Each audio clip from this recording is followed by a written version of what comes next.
You're listening to the Teach Better Talk podcast featuring expert educators eager to share progressive tactics to reach more students. Teach Better Talk is created by teachers and fueled by passion. Let's get started.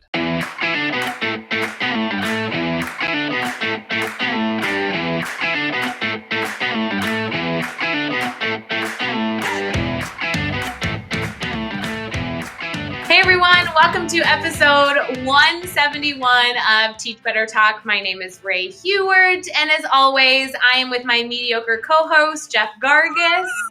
Jeff, how is your day going so far? My day was great until you called me mediocre. You've been okay today, I guess. I appreciate that. I'll take an okay from you, honestly. No, my day's going good. It's good. We did our first webinar, part of our series that's going on right now. That was fun. Yeah. And we had a lot of people on there. Too many people, actually. We couldn't get them all in, which is always a good problem to have, but we fixed it, so it's not going to be a problem anymore. But no, it was good. It was a great way. I got to do the drop-in this morning, so we're recording right now about a week before this episode comes out. So I got to do, on this day, I got to do the drop-in with our good friends Che and Pav from the Staff Room Podcast. So that was a blast. I always love being able to do those drop-ins in the morning, which are happening Monday through Friday at 8 a.m. Eastern time. So it was good. I did take a little break this afternoon, spent some time with my daughter hanging out outside. It was a nice day. So we went out, and she likes digging for worms and roly-poly bugs, like bugs that roll up. Anyway, so we did that for a little bit. She jumped on a trampoline. We ran around with the dog. It was good. How was your day? I'm so glad that you got to spend time with your family, because I don't feel like you take enough time to do that. So I'm like kind of proud of you that you Thanks. took family time. Yeah. I should do it more than I do. Yeah. But I need to reset a little bit. I had a really strange day. My students had a bunch of issues this afternoon that we kind of had to problem solve through and have a few meetings about. And I got some information about Teachers Deserve It. That just took a lot of like brain energy with edits and all that stuff. But a big positive of my day outside of recording this episode was actually we got to kick off that webinar series for Better Ed Distance that we're hosting. So that's a 12-part series that we're doing over the course of 6 weeks. And it was fun to be able to highlight the remote learning essentials that we did today. And I know there was tech issues. It just seemed to be kind of the theme of my day. Maybe I caused the tech issues and it wasn't the program we were using. But overall, I'm just excited that we are housing those in our academy, because any tech issues we had got to still be resolved with people getting that value because they're registered, so they get the academy access. So it was worth it. Yeah. So speaking of your students, I think it's been, I don't know if we've talked about this at all since all this changed, but like, how's virtual learning? I mean, we talked about it, but not like you specifically. Like, how's virtual learning going for you? Like, I don't feel like I've even asked you that, like, in all of our conversations. I don't think I've ever asked you that. Like, so this is legit, like, me actually asked, like, forget what we talked about doing in the intro here. Like, now I'm interested. I'm like, I'm a jerk. I've never asked Ray how it's going. Like, we're always talking about so many other things, but like, how's virtual learning going for you? Like, how's your life right now? Honestly, it's going okay. And I say okay because I think if you asked me like yesterday, I'd say it's going really well. And today was just a icky day, guys. I mean, knocked you down to okay. I know. I am knocked down. I'm thinking tomorrow I'm going to wake up a little bit earlier than normal and like try and reset my morning. I don't know. Maybe that's a little dramatic, but I feel like my morning kind of kicks off a lot of how my day goes. And today was just a weird one. But anyway, remote learning is going well. Like I mentioned, I got to actually talk about it a little bit in the webinar we did. But I really have a routine down. Like, students understand expectations. We're doing something that they're able to check in with me every single day, but they also get their assignments chunked by week. And so it's really conducive. My students have been really advocating for certain things. We've made those things happen. And so I guess, I don't know if our listeners will kind of understand what I mean by this or not, but the learning is going well. Like the structure, the management, all those pieces, totally great, totally fine. I'm really missing my students. And we actually had one of my students' parents passed away today. And have just had like, it's really hard to not be there for those moments. Do you know what I mean? Like there's just been little things like that. This has obviously been the most extreme, and it was not related to the virus. This was a separate thing. But I've had 2 of my students' parents pass away in 2 weeks, and it has just been hard. And it's not hard content-wise, just hard, like, not being able to be with them. You can't console them the same way. Yes. You just can't, right? You know, you can't just offer a hug. Like, yes. And I don't know why seems very selfish to say like, oh, it's affecting me, but it really is in the inability to be with my students during their difficult times. And I worry that there's so much more of that going on, not necessarily with death, but so much more of just challenging times for students, that in the hallway, like one of my favorite moments of the school day in the morning is catching my students' faces and being able to read exactly how their morning's been. Yep. And I'm realizing more than ever, like, goodness, I'm like really missing that. So that's kind of where I'm at today. It's not a bad day, just a weird day, you know? Yeah. Well, yeah. So, all right. Well, I was going to ask you, like, how about the rest of life? But you hit on a lot of stuff there. But like, how are you handling, staying at home? Because, you're a frequent to like coffee shops and I am getting out to do work and stuff like that. And that's not happening. Like, how are you handling just quarantine altogether? Yeah, no, I mean, I think I'm doing just as well as anybody else. I mean, staying home is only so much fun. Thankfully, I love the work I do, but I stay very busy. So I have had a lot of work for Teach Better I've been working on, a lot of fun projects, including like the webinar series, the daily drop-ins. We have like 3 or 4 more things coming out that we're not telling anybody about yet. So fun little projects on the back end. But actually, Jeff, I know you know about Zion Coffee. This is my favorite coffee shop. And I know. When I have an opportunity, guys, if I have like a few hours, I will commit the time to driving there and working at that coffee shop. They are open for like to-go orders. And so I actually went there on Saturday just to like... It's like a half-hour drive, isn't it? 40-minute drive? 45 minutes. Oh, yeah. I drove there on Saturday, and I got my coffee, and they're right on the river. So I went to the river. It was beautiful weather. But, oh, yeah, I committed an hour and a half of driving for my coffee and river visit. I totally did. I get it. Like, it felt normal. That might not be essential, but it kind of is essential because mental health is essential. So some of those little things we can do there as long as we're being safe. I totally get it. Oh yeah, it was super fun. I don't know what like our listeners or you, I don't know what your Zion Coffee equivalent is, but for me, it was a few hours of normalcy that I felt like I hadn't had in a while. So I feel like everybody needs to go do that in some capacity, very safely, still abiding by all the rules, but just do something that feels typical, like normal, Yeah. What would that be for you? I don't know. Honestly, it's might sound weird, but like mine is actually like going grocery shopping. Like, I know that's weird, but for me, I work out of my house. I have for a decade now, and so like it's been weird for us now because we're doing like 1 to 2 stops a month, right, and just loading up. And normally I'll hit the grocery store 2 to 3 times throughout the week, just grabbing a couple of little stuff here, a couple of there. And it's time for me to get away. A lot of times I take my daughter, she loves going with me. It's some time for us to have some fun. It leaves, mom at home with my son, and they get some time. And I or I'll take both of them with me and give her some time, whatever.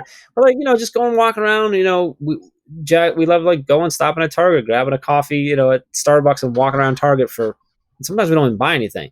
Just kind of getting out and being around folks and being out and stuff.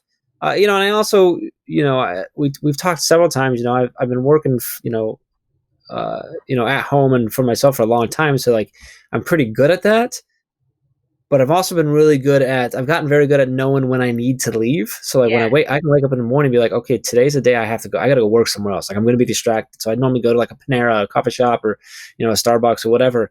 I can't do that now. So that's been kind of weird. So I don't know if maybe that's one of my normals is just like going down to Corner Cup Coffee which is one of our shops here or whatever, or if it's the grocery store, but it's really just the ability to get out, I think I just don't have that. So no, but I think you're right. A lot of people are seeking just the choice to be able to leave their house, right? That's that's been my thing. A lot of people talk to me. I'm like, no, like my work really hasn't changed much as far as like how I operate. We're busier right now on how we pulled that off. But like, as far as like how I do my job, like, this has always been my office. This is no change there. The difference is that like, I don't have the choice. Like there are plenty of days where I never see sunlight because I'm down here, whatever, but it's by choice. And that's what's gone. I think that's what most people's issue is. Like I see people who like, oh my God, I missed this person or these friends or my neighbors. I'm like, how many times you see them before this? Or like, oh, 6 months ago. And I'm like, yeah, so you don't really miss them. You just miss the ability to go see them. And we see that like our neighbors, we keep doing these like, from our driveways, like yelling at each other stuff. And I'm like, we don't typically see each other during the winter because it's cold. Oh, I know, Jeff. We're missing each other right now. I have had more contact with my parents and my sister who lives in Scotland with her fiance. I've had more conversations with them during COVID than I ever do. I go months and months and months and months not talking to my sister. And I talk to her like every other day now because everyone's just so cognizant of staying connected, it's really a blessing, right? Throughout this whole thing, people are missing each other, and that's wonderful. Let me address something real quick.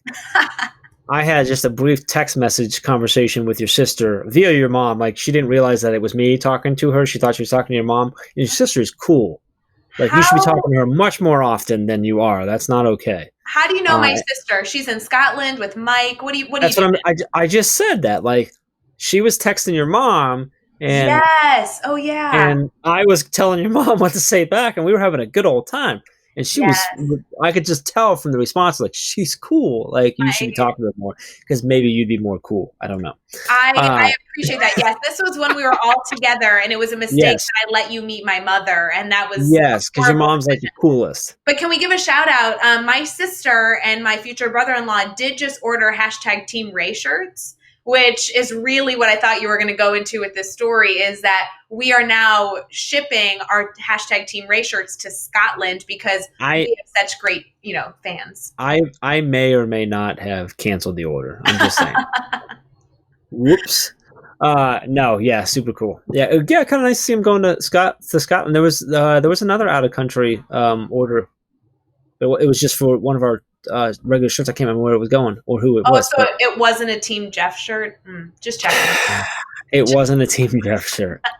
Boy, wow. That did come up on the Daily Drop-In this morning. I did #Team Pav. I think that's the way to go. First you came Team Ray because you're just self-centered like that. Whoa. But then you did Team Pav. And then somebody... Team Pav Ray. Yes. Somebody on the webinar today asked why there's no Team Chad, and I think it was Chad who asked. I'm pretty sure it was Chad, and that's why there's no Team Chad. Yes, exactly. I hope you listen to this, Chad. I do we're so far. What do you want? I just want to give, I know we're not doing like a shout out right now for introduction, but I would totally purchase a #Team Dave shirt, Dave Schmitto. I'm all about it today. Let's be real clear. If we did a #Team Dave thing, it would be #Team Schmitto. It would be #Team Schmitto. That's really hard to spell. Can we make a shirt on our site? And it's not even a hashtag. It's literally just going to be the word Schmitto across it. That's it. Schmitto. Just. Sure. I'm pretty sure that's going to happen as soon as we get done. Let's talk about this episode because I don't even know where we're at right now. It was fun catching up with you here on our podcast so everyone else could listen. Yeah. This episode was a fun one. Kathleen Almy is the CEO and founder of Almy Education Consultant. She has got a pretty long career, 20 plus years as math faculty, both in high school and college, quite a bit in college. And now just recently in the last, I think she said the last year and a half or so, transitioned full time. She's been consultant for years and has a very widely used textbook called Math Lit through Pearson. And has done a lot of consulting. She finally went full blast about a year or so ago. She's got a team of consultants that work with her. We really dive into sort of what they're doing now. I love she shared sort of what they typically come across working with teachers, primarily around math, obviously, but then also now what they're working with now with this shift and everything with COVID and coronavirus and some of the new stuff they have going on. She does give us a nice look into a really cool new program that they have coming on, and we're going to have that in the show notes as well for you to grab and get a hold of that. And I think she's a great person. A lot of what you actually say this during the episode, that a lot of the outlook and the way she looks at her consultant, the professional development and the training they do really aligns with a lot of the way that we look at things and the way we think about things. And I think you'll see that or you'll hear that as you're listening through. But a lot of knowledge in this one. So pay attention. Regardless of what your content area is, but if you're in math, like really hyper focus, I think, on this one. So Anything to add right before we jump in? No, I'm a fan. Calling on math teachers. Here we go. All right, let's get into episode 171 with Kathleen Almy. Hey guys, we'll get right back to the episode, but really quick, I want to highlight the webinar series that the Teach Better team is offering over at teachbetter.com/webinar series. And did I mention, y'all, it's free. So you can join myself, Chad Rashowski, Mandy Freilich, Kevin Butler, and Jennifer and Hans Apple as we dive into educator mental health, remote learning essentials, the grid method, engagement, and so many other elements that can support you to be better at a distance. And you can go register right now at teachbetter.com/webinar series. All right, I've told you enough information. Let's get back to this awesome episode.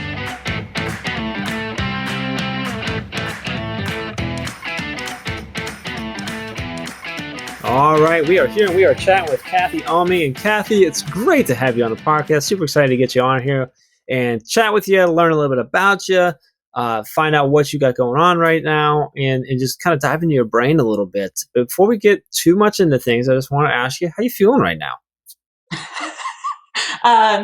Good, but it's a crazy time, to say the least. That's kind of the reaction we get most of is a little bit of a laughter, and then, oh, I'm good, but, everything going on. So that was pretty accurate. I like it. No, it's how I think we're all feeling. Yeah, I'm better when I'm working. If I just can stay in what I'm doing, and I feel like if I'm working with schools, I'm in a great place. If I actually focus on the news, not so much, but focus on work. Totally understand and agree with you. I know that we've gotten to chat with you a little bit, and I've gotten to follow a lot of the work that you're doing. But for our listeners who may not be connected to you yet, would you mind kind of sharing about what you do in education?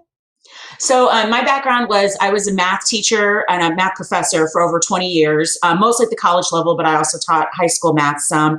And last year I went into being a consultant full time. I had done consulting for a decade on the side. I wrote a textbook, and I've done all kinds of work nationally with schools to help them improve their programs. But last year I went into it full time, and it's not just me. I have a whole slew of math teachers at the high school and college level that I contract. And what we do is we try to bring the practitioner's perspective and help schools with problems that stem from math, which is really common. So it could be something at the classroom level, it could be policy level, it could be state level. We have people that have worked at all levels. But our whole thing is we really feel like it's important to have teachers working with teachers as opposed to just people that do policy. Not that there's anything wrong with that, but I just think teachers respond better to other teachers. I love it. So I'm curious what some of the biggest struggles that you come across with schools that are related to math. Just what are the most common things that you're running into? Not necessarily right now. That's another story. I'm sure there's a wide variety of additional struggle right now, but just on a typical basis, what are the most common things that you're working with teachers on? What I was working on until COVID was lots with that bridge from high school to college. There's a lot of students that either entering college and maybe they've been away from high school or college for years, or they just graduated and they start at what's called remedial math, where they're not getting college credit. And it has a huge impact on how many students graduate with a degree from college. And so that's been something I've been working on for over a decade. How could we improve the completion rates for more people graduating from college, but not reduce rigor, not reduce our standards? And so that's what I deal with the most. But honestly, in a day in and day out basis, what that really means is I'm usually mediating conflict between teachers and administrators and high schools and colleges. And it's just a lot of, I think most people are really well-intentioned, but we just don't all want to go about things the same way. So trying to compromise. I help a lot of people compromise. Help them find that middle ground, and they understand so we can all work together. Yeah. So then now, obviously things are a little bit different now. How has everything with COVID and coronavirus really impacted how you work? Is a lot of your work typically in person and now it's virtual, or is it kind of both the same, or what are some of the big shifts that's happened now here in these last 2 months? Well, we had our whole calendar laid out for what we were going to do for 2020. And basically, you can wad that up and throw that away. So that's most of that. It's okay, hard right turn. We're doing something else. We do a lot of in-person. Like I do a lot of face-to-face professional development. I do consulting virtually and face-to-face. But I was getting ready to be in my big travel season. The spring and the summer is when I do a lot of in-person professional development. And so all of that is scrapped. But what's nice is that the schools that had me booked to do different things, after everybody kind of caught their breath, and as we got later into April, people were like, okay, I can process the things that we're going to have to do for the next school year. And so now schools are calling me back and we're like, okay, let's set this up, and we're doing it virtually. So that's been interesting, doing professional development virtually. It's a challenge, but it's all right. I like doing it. Yeah, it's been a shift that I think everyone's had to make. Teachers to students, and those of us that work with teachers now going to getting teachers in that role as well. And it's been a fun learning process. But I think it's good for all of us to be able to be put in that challenging situation and adjust and adapt to it. So absolutely. But I mean, the biggest thing that we had to do is like once we realized, okay, all of what we had originally planned, nice things, but people just like were not in the headspace for the things that we were working on. Like for example, like colleges. Yes, they want a lot of students to pass and complete and graduate. But they were first just like, how are we going to give instruction? They were just like, are we in a building or not? Are we going to be open in the fall or not? People are very much at a survival place right now. So it's, like that kind. There are other things we just kind of got tabled. And what we've been really working on now is helping all the way from 6th grade math teachers through college faculty. How do you teach an engaging and effective math class online? And I'm lucky to have a consultant who is an expert at this. She's taught remotely, online, asynchronous and synchronous for 15 years. And she knows the theory behind education, but she also really knows how to put it into practice. And what's really cool is she knows she has degrees in math and science. So she's been fantastic. And so we started with free webinars, just give something for people, just like something that they could like get their courses online. And then we started asking them, what more do you need? What are you not getting? Because everybody and their brother had a free webinar. You probably heard this, like a lot of teachers got overwhelmed by like how many resources like kept coming at them. And so they're like, I can't handle one more webinar. They're like, I need help, but I need more than just that. And so we started building a program to help college faculty. And then now we're working on a program for 6th through 12th grade math faculty. But the main thing that we want to do is we give them a full day of live training on all the best practices and let them practice and work with how do you teach math specifically remotely and online. But then we give them 4 weeks of mentorship and we follow up and we basically walk them through the process, and we do live Q&As with them every week for 4 weeks. And then we have like a whole place where they can talk to each other. But the idea is I've always believed that good professional development, it does not happen in a day. It happens over time. And so we wanted to give people that, just that continued help as they start getting into it. And they're like, oh, this Zoom call was terrible. Now what do? I wanted them to have somebody they could ask questions and keep going. Love it. And you kind of already touched on this a little bit, but I was going to wait until later to ask, but I want to go into, I'm just going to go into it now. You mentioned just before we hit record that you do have this new program coming up. And when this episode comes out to me, like right when you guys are launching the registration page and everything like that. So can you share more on that, where our listeners can go to access this new program that you guys have been working on, and exactly what they're going to get, and sort of the best process? Like, how do we get that? What do we expect? Awesome. Yes, I'd be happy to tell you. So we asked, schools what are the main things they were worried about, and it was 2 things. Teachers did not feel like they had the preparation to teach online, and they could see their students going backwards.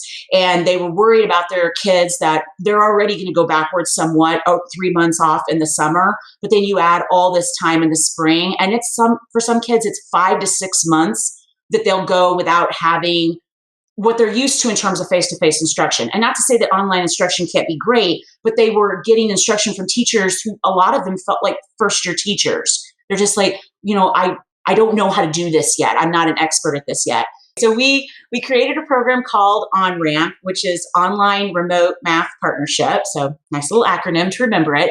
But the idea is it's an on-ramp for teachers and students so that everyone hits the ground running in the fall. So there's two pieces to it. The first piece is a full day of live online sessions with this expert I have. Her name is Maria Anderson, and she's fabulous. And she will teach them all basically all the pedagogy and instructional techniques to teaching online, engaging and effectively, whether it's synchronous or asynchronous. So she goes through all of that.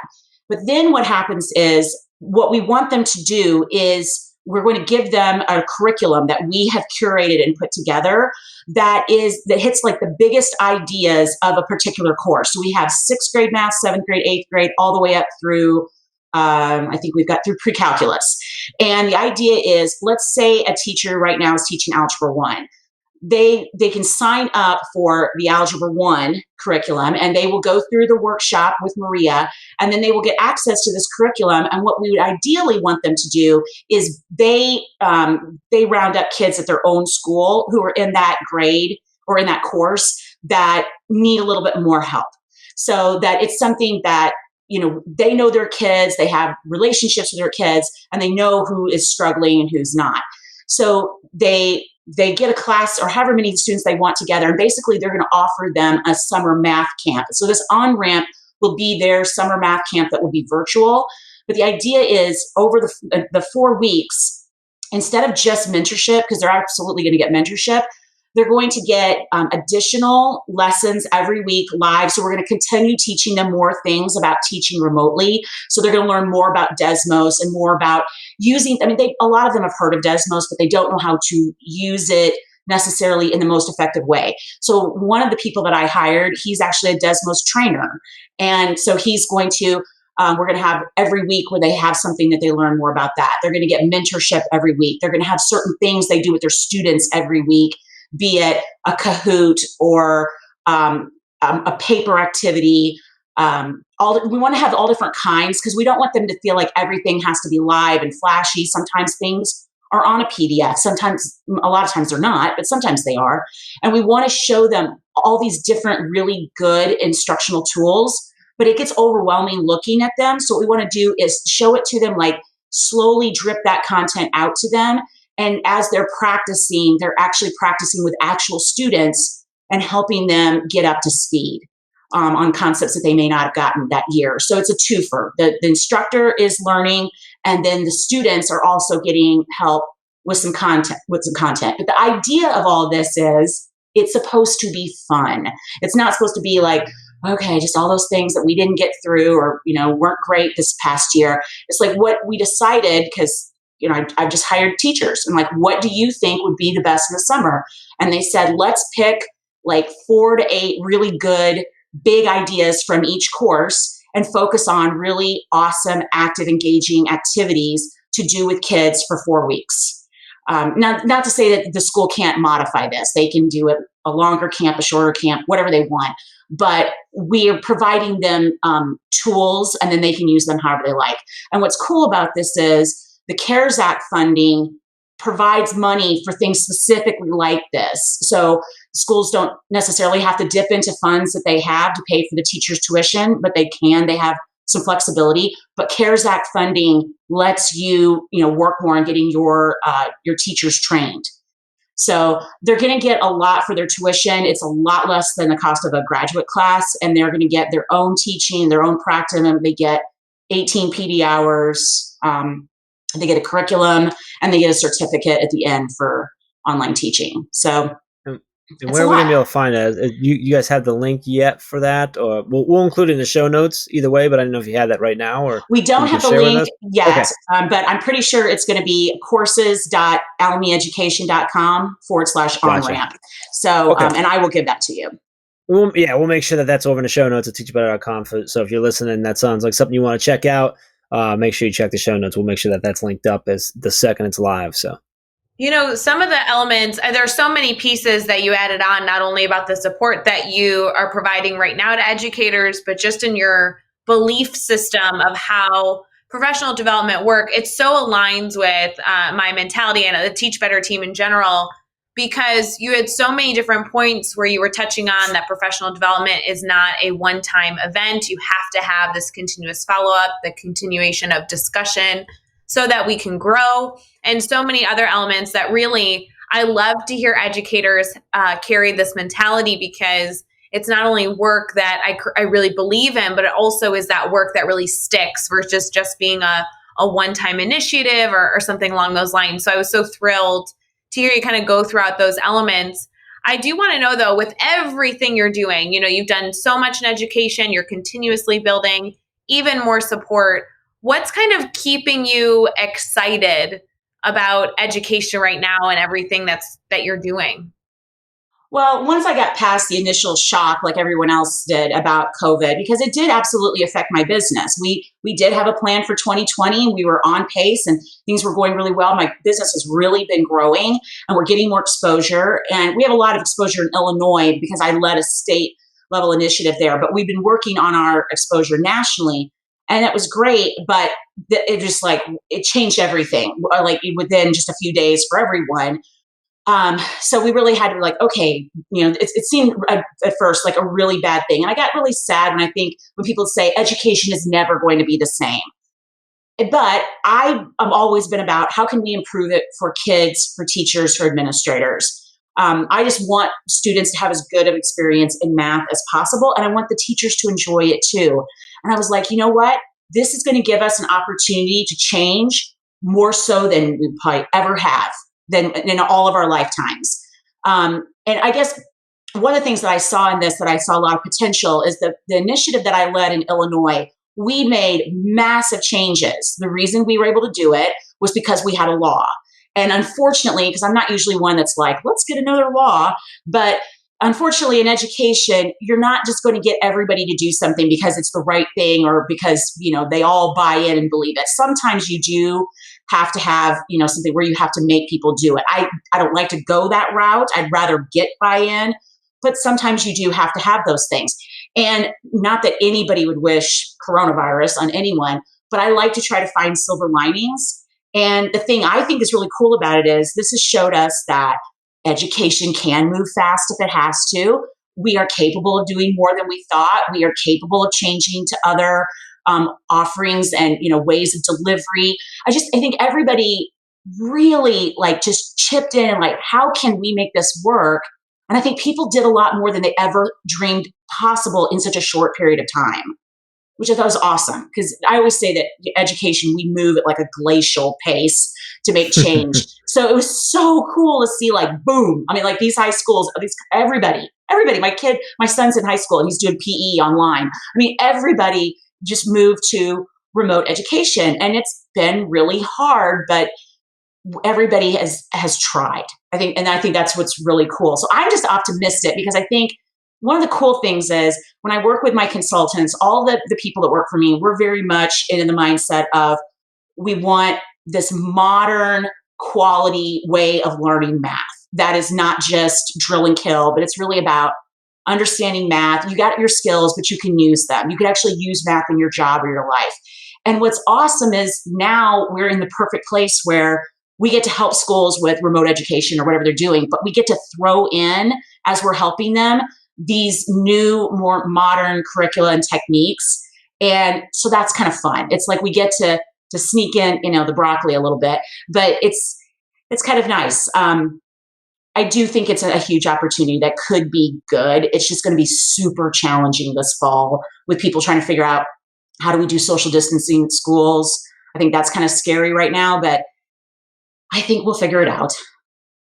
Yeah, I agree. I think there's definitely an opportunity here, and I love that you're looking there too, because it's so easy to focus on all the negative because there's so much obviously bad and devastation that's come out of this. But there is an opportunity for us to find these new things, like you said, these new techniques, new ideas that you're working with teachers on and stuff. And what can we pull away from this that we're either going to need to use and put in place, or that we can bring in and keep in place because it's going to help us be a little more efficient and more engaging and stuff like that. So it is going to be really interesting to watch how the fall goes.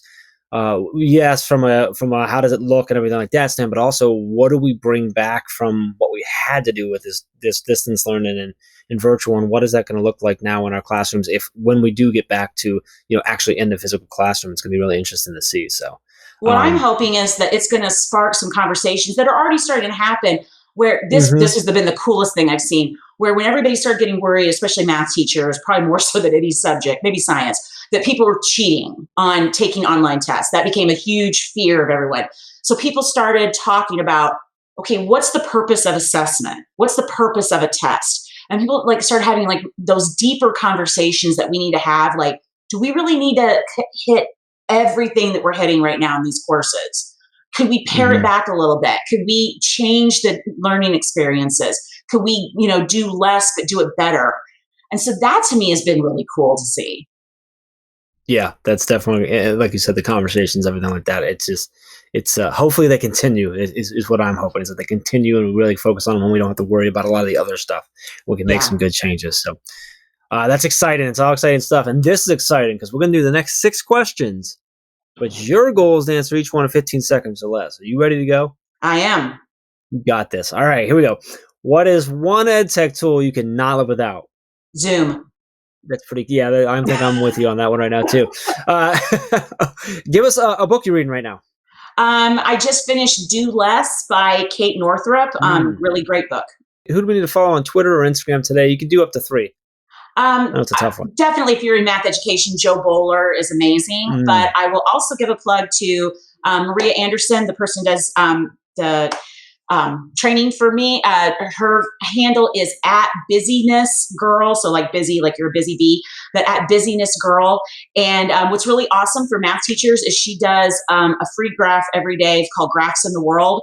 And she gives you a free graph that's real life. And then she asks you questions and you can use it with your students. It's free. It's super cool. I love that handle too. Give us a good YouTube channel or website for educators. I don't know if I have a ton of great ones, but one I love is Patrick JMT, Just Math Tutorials.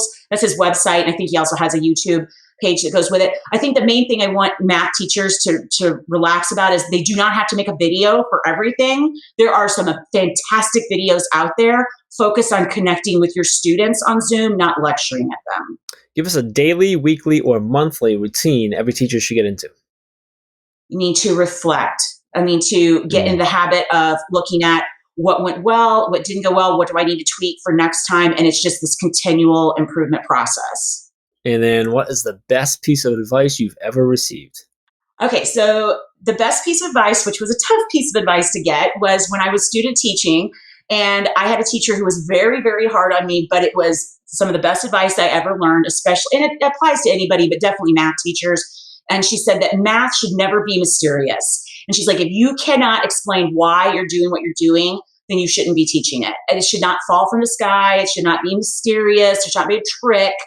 There should always be a reason for everything we're doing. And that has just colored everything I've taught since then. Oh, I love that one. I like that advice. And I think that extends into every subject. Absolutely. I agree. If you can't explain why you're teaching what you're teaching or why you're doing what you're doing, then you probably don't need to be teaching it. Right. So I love that. That's great. So awesome. I want to make sure that everybody can stay connected to you and continue to learn about the offerings that you have, but also just the amazing insight that they can continue to get regardless of where they are in their career or what they teach.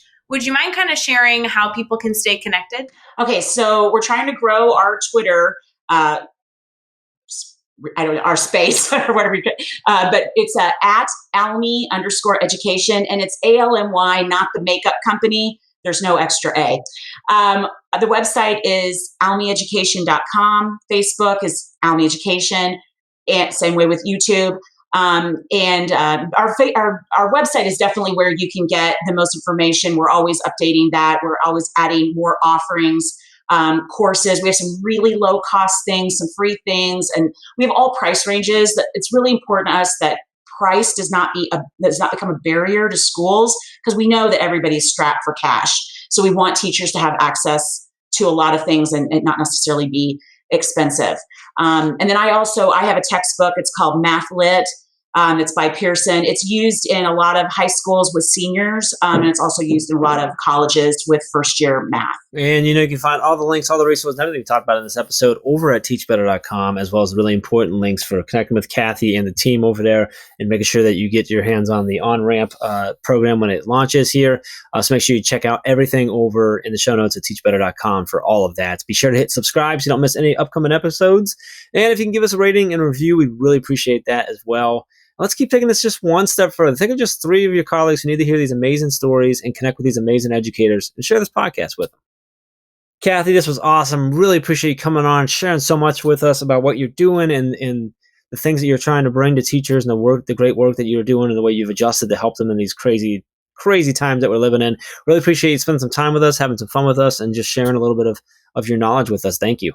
Thank you so much for having me. Until next time, let's get out there and let's teach better.